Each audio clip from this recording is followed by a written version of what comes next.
So let us now discuss the wall boundary condition. The next thing we are going to discuss is two-sided walls. Now what happens is that if we have a wall zone that has fluid or solid region on each side, it is called a two-sided walls.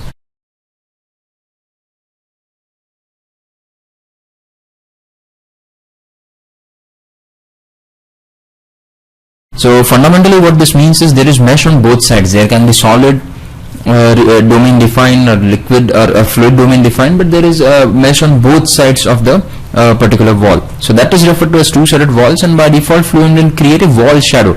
So what you will see there within boundary condition is a wall which is named as some name that you have given to that wall, and after that there will be wall shadow, which will be, let's say you have given a name as the left wall. So there will be another wall, another boundary condition called as left wall shadow, which will be automatically created.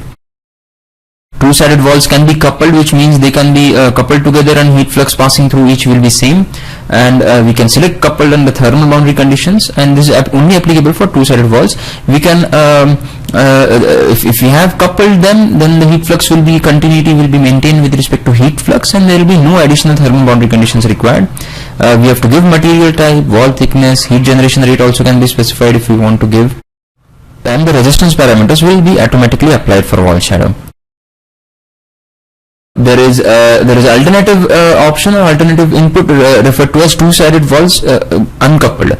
So in that case we have to either specify a temperature or heat flux as a boundary condition, and the relationship of wall and its shadow will be retained in that case.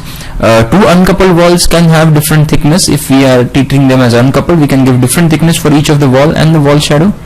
And if we have specified non-zero thickness, the thermal boundary condition specified will be applied on the inner surface of both the walls. So you have to remember that the boundary condition that you applied will be applied at the inner side or inner surface.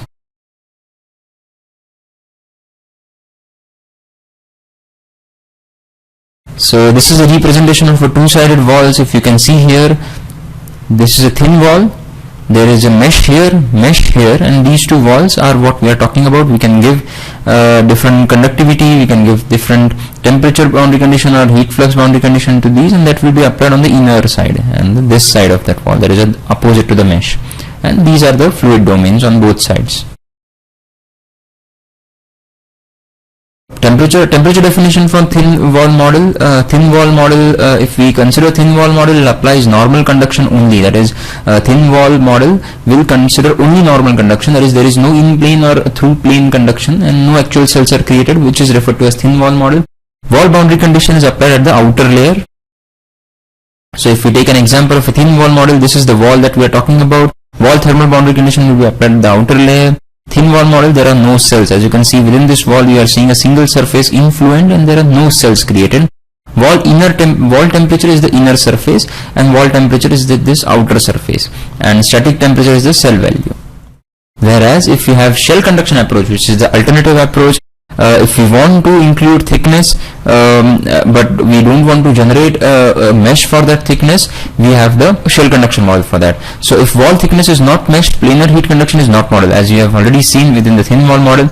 Then what should we do when conduction in planar direction is also important, and we want to include that also? So there are two options: either create that in the geometry itself, mesh it, and the other option is use shell conduction. So if we go for shell conduction, this is the ideal approach to model thin sheets without actually meshing, without actually increasing the complexity of the geometry or complexity of the mesh or size of the mesh. It saves solver and meshing efforts. To activate shell conduction, you have to select it in the wall boundary condition panel. So we have to go into shell conduction, turn on shell conduction. Fluent will compute the heat conduction within the wall in addition to across the wall. So it will be shell conduction model, and we can specify thickness also, which effect of thickness will be considered without actually constructing the thickness. Limitation is it is available only for 3D, and is available only when we are using segregated solver. Now we will see temperature definition for shell conduction zone. Now what is there is that the thin wall conduction with both normal and in-plane conduction will be considered. Actual conduction cells are created, but they are never displayed. So we have actual conduction cells created, but they are never displayed. Solid properties of conduction zone must be constant and cannot be specified as temperature dependent. This is one thing to note. and cases must be partitioned in serial mode before loading it into parallel. So if you're solving a very big mesh, we are using parallel solver, then before that we have to basically partition it in serial. So this is shell conduction. If you see within the wall, contrary to the thin wall model, we are actually generating cells. So there are conduction cells, rest all things remain same. There will be conduction normal and in plane as well.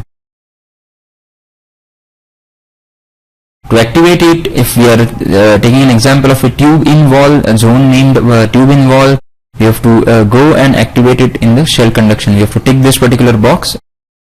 This is where the shell conduction comes into picture.